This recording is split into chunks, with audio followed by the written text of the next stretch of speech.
Living in a small space can be challenging, but with the right storage solutions, you can maximize every inch of your home. Solution 1. Utilize vertical space with wall-mounted shelves. These can hold books, plants, and decorative items. Solution 2. Invest in multifunctional furniture, like a bed with storage drawers underneath. Solution 3. Use over-the-door organizers for shoes, accessories, and cleaning supplies. Solution 4.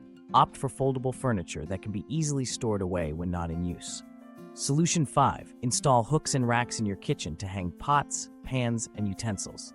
Solution 6. Use underbed storage boxes to keep seasonal clothing and extra linens. Solution 7. Add a pegboard to your workspace for organizing tools and supplies. Solution 8. Use stackable bins and baskets to keep your closet neat and tidy. Solution 9. Install floating shelves in the bathroom for toiletries and towels. By implementing these storage solutions, you can make the most of your small space and create a more organized, functional home. If you found these tips helpful, give this video a thumbs up, and don't forget to subscribe for more home organization ideas. Share this video with a friend who could use some extra storage solutions.